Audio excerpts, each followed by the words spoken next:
What's up, guys? This is Jakob. I'm content manager and I'm helping small and medium enterprises with their content strategy.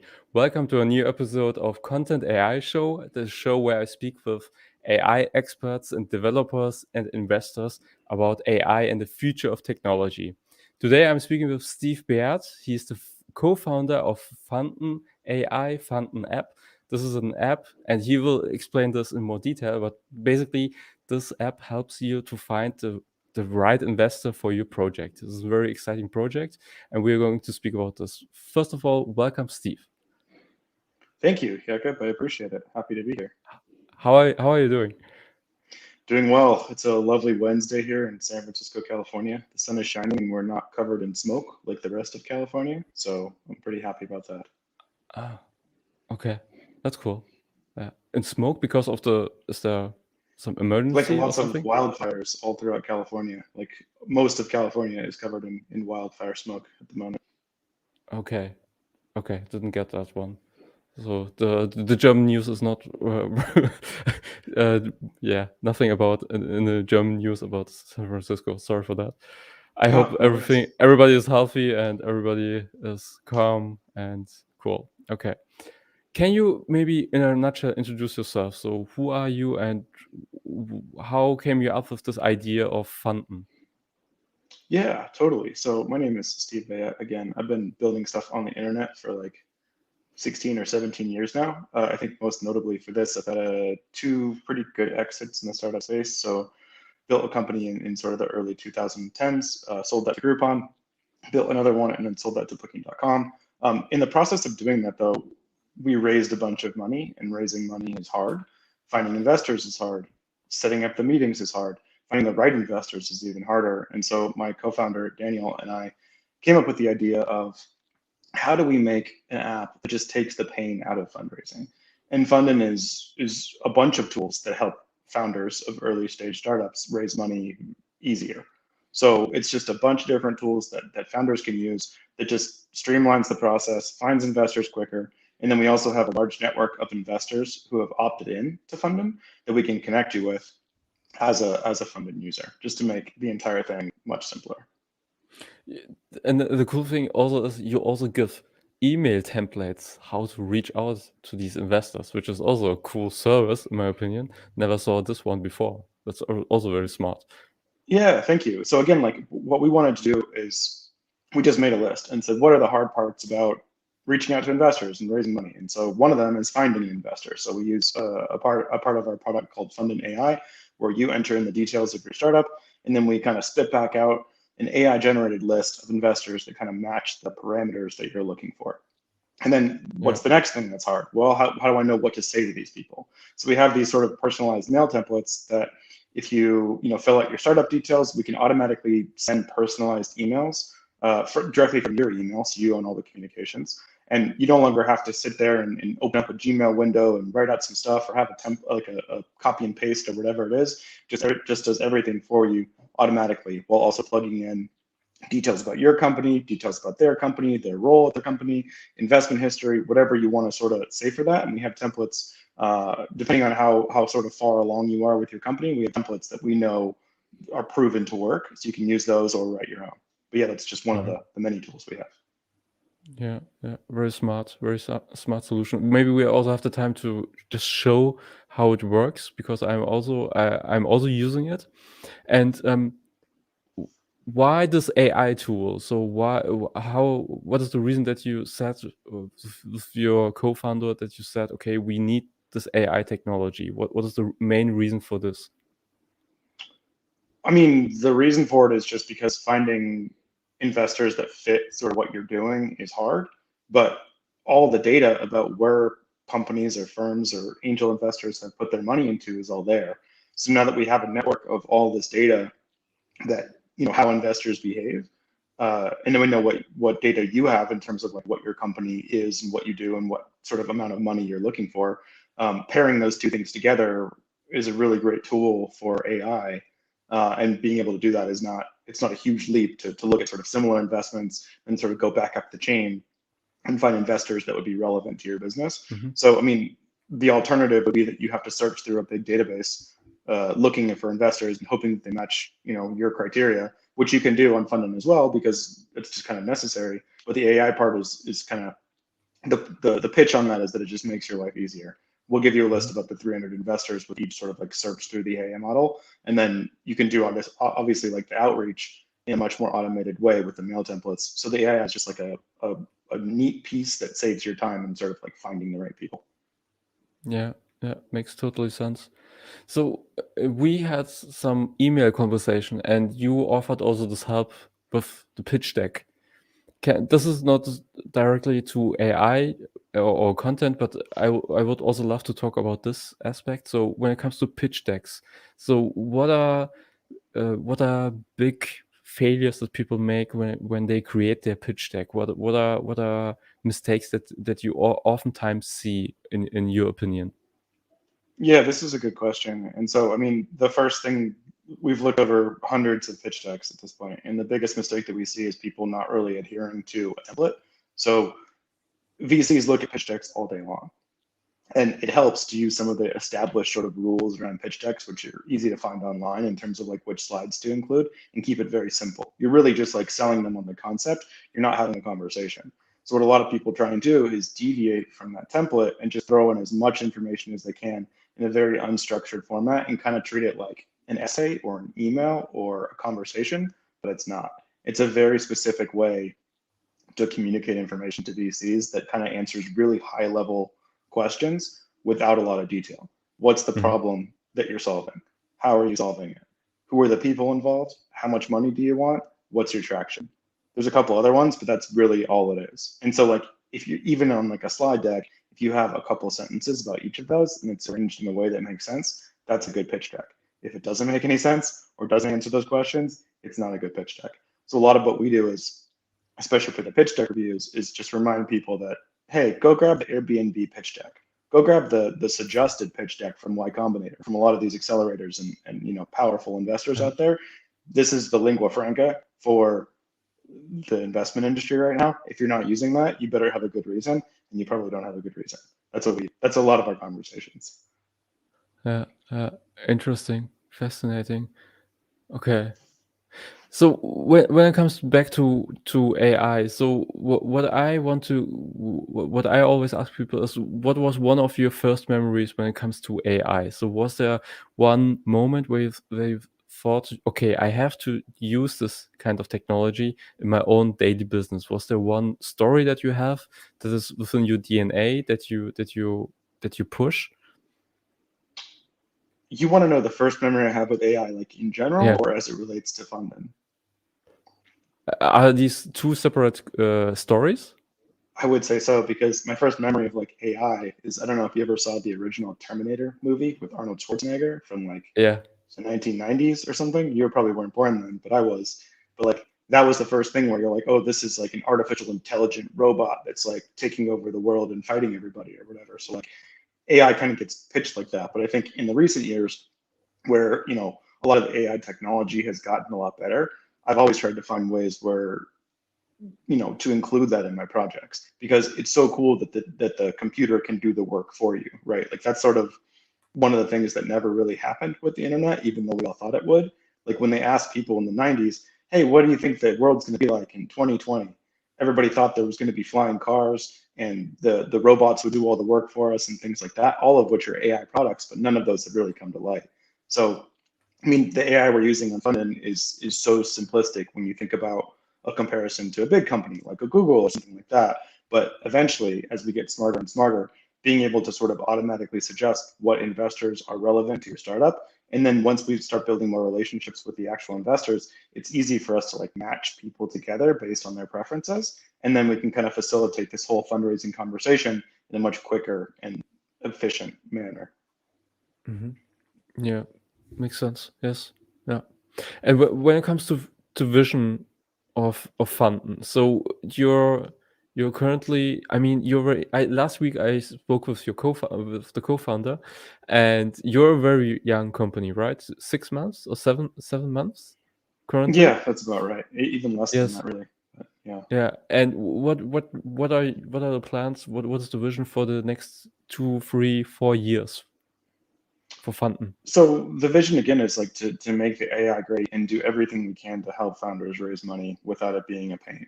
And so imagine like the most magical thing you can think of in terms of fundraising, and that's what we want to try and do. So hey, I enter my company details, I'm automatically being matched with investors. These investors are actively participating in the funding network, and so it's really just a conversation away to start getting these meetings that right now are actually pretty time consuming and hard to get.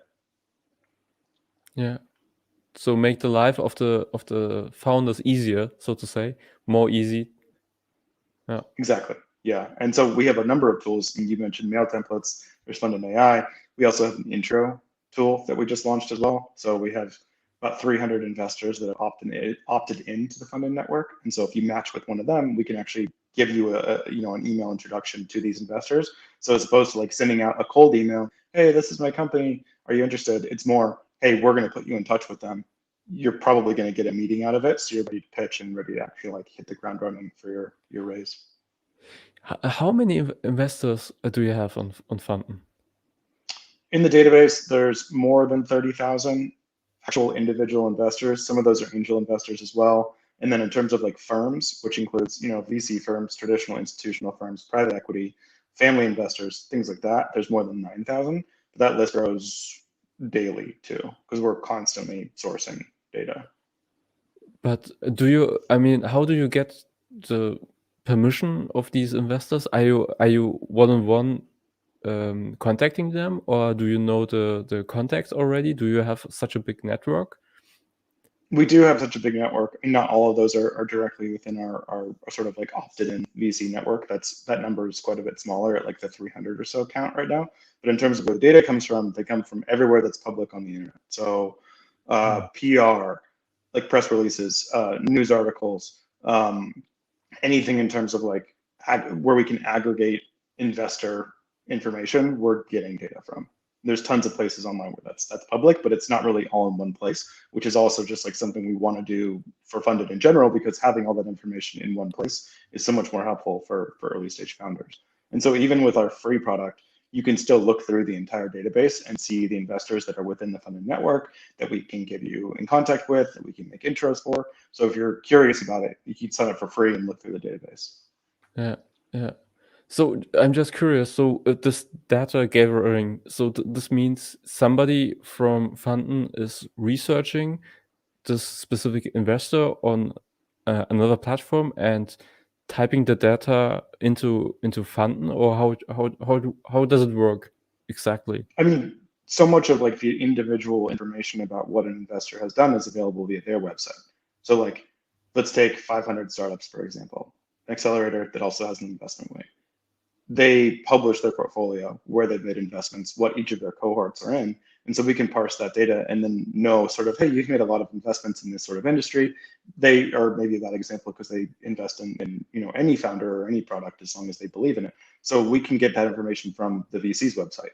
So it's really just a matter of knowing, hey, this venture fund exists, and then let's find a way to parse and input the information about what they actually do. And so in a lot of cases, like for investment theses and sort of their rules around who they invest in, that's something that a lot of times we do get directly from them because it's not anywhere else. Like they'll put a little bit of that in their website, but we're building relationships with the majority of the firms and investors in the network. So yeah, it's a lot of manual work, but at the same time, it's solving a real problem for our users. So we're happy to do it. Mm-hmm. Mm-hmm. Okay, fascinating. So how big is your team? So I spoke already with you too. And how big is your team? So who's also involved in Fanten? Yep. So it's me, CEO and co-CEO and CTO, and my co-founder Daniel focuses more on like the Daniel. sales and marketing side. We also have Francesco, who's helping us a lot with the sourcing and sort of data entry. And we have a developer who's not full time at the moment, but helps me out a lot with like the product side of things. So we're 3 full time, 4 depending on the week that you talk to us. Yeah, yeah.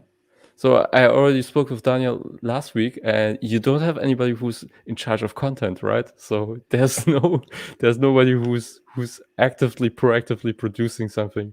That was Well, so that was that's a great question. Like we don't really produce content. Like we are more in sort of like the validation cycle, and we're more on like the how do we add as much value as possible from a product standpoint. So yeah, from a content standpoint, we haven't quite invested in that yet. It seems like a longer sales cycle. It seems like it's longer to sort of like get things to fruition, and it hasn't been a priority for us at the moment, but I'm sure it will in the future. Yeah, cool. So one question that I really love to ask is what is in your opinion a big misunderstanding related to AI that you would love to tackle? So what are the misconceptions in the press or out there when people speak about AI? I mean, funding in our approach to AI is like not pretty straightforward, right? We've got a network of investors who make investments in companies. We look for similar ones to what you, early stage founder, are doing, and then we try and make suggestions based on that, based on a relevant score for each investment. Not too crazy. I don't think there are misconceptions about the sorts of things that we do. I think the bigger misconceptions about AI are around sort of the stuff I was mentioning earlier, around like the Terminator, and like, hey, is this machine going to go crazy and kill everybody? And if it does, what do we do to stop it? I'm pretty confident in saying that's not an issue for funding at the moment, although it could be in the future. We hope it is in the future, but right now, our AI is not going to go crazy and take over the world. I hope. So, I mean, in terms of misconceptions in general, do you want me to talk about my thoughts on that? Yeah. Okay. I mean, AI is a huge bucket term, right? And there's like self-driving cars, and then there's like the fund and investor suggestion model, probably on like two different sides of the spectrum. For self-driving cars, I think humans are inherently a little bit bad at understanding data and statistics. So like if there are, I don't know, 500,000 car accidents every year because of human error, but then there are 100 because of computer error during self-driving, like imagine that just happened, we wouldn't be able to handle that. We'd be like, oh, the computers are killing us, which makes sense because, you know, human error is different than computer error, and you're leaving your trust in a car as opposed to a drunk person next to you on the side of the road because they're driving their car and they're drunk and they shouldn't be. So, I mean, how we get past that for humans is going to be interesting, I think, and I think it's going to take a long time and have a lot of regulations. But at least here in San Francisco, like there are a lot of self-driving cars, and that sort of like idea is a lot more popularized and understood. And I think people are more willing to sort of like take the risk or hop in the car or whatever it is. But I'm not sure how long it's going to take to get to sort of the rest of the world and cities that aren't in our little bubble of San Francisco. Yeah. Makes sense. Cool. Thank you for your thoughts and your opinion. So one last question that I always ask is, so who can you recommend for this show? So somebody who is also in the AI space, who would be a good fit.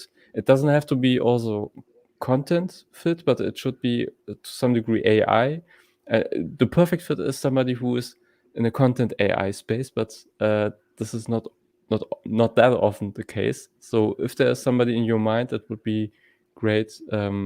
If you just can mention his or her name. It can be also after the show. Yeah. I'm gonna have to think a little bit more about that one. I think I have some good context for you, but being in content in AI, I mean, you got a niche show here, which is great. But I got to look through the Rolodex and see who's on the list for sure. I'll let you know though. Yeah, that would be awesome. Okay. Some last statement that you want to share with people when it comes to funding or anything else? Sure. Yeah, I mean, funding, we're trying our hardest to make the lives of early stage founders looking for funding easier.